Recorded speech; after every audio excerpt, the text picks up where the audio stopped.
Okay, so last lecture for chapter 4. Okay, so what we're going to look here is we're going to finish up the helmets. And what's interesting is we're going to be looking at the life cycles. Okay, these are some very highly convoluted life cycles. Eggs to larva to adult, back to an egg to larva to and so on. And what's interesting is each of these stages is going to require a different host. So eggs could be taken up by snails. Larvae, where they start to develop. And as they hatch and become larvae, something else is going to come eat the snails. And as they go through the different larval stages in that next organism, something bigger comes along and eats it. Humans, some mammal. Larvae stages mature, develop in us, and fertilization occurs. Now, the fertilization step, because remember we talked in the last lecture, that there's going to be a uterus with eggs, there's going to be testes with sperm.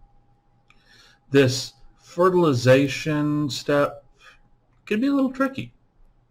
We find that many of the helminths can be one or two things. Monoecious, dioecious. Monoecious, they're either male or they're female. They either have a uterus or they have the testicular tissues from the making of the sperm. Or they're dioecious, true hermaphrodites. They have a functioning uterus, they have functioning testes. They could either fertilize themselves or fertilize another helminth of the same species.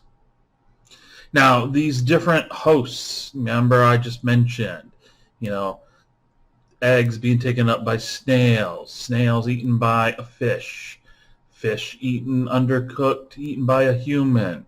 These are different hosts. The host where the mature helminth, where it reproduces, that's the definitive host. All other hosts in that life cycle, intermediates.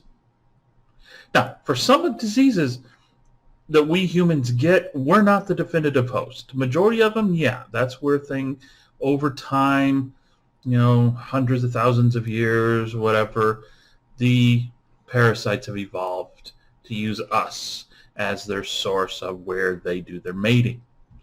But you take some other diseases, such as malaria.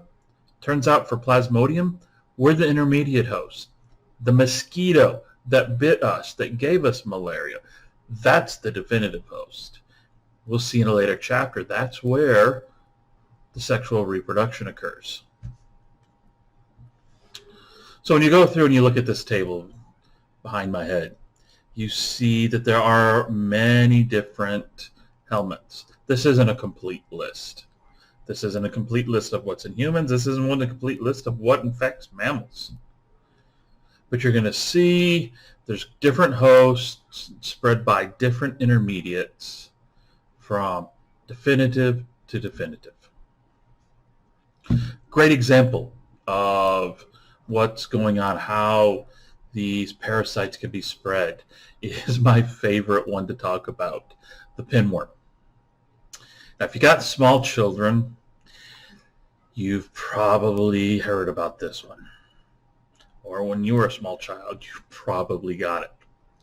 Turns out small children are some of the dirtiest things on the planet.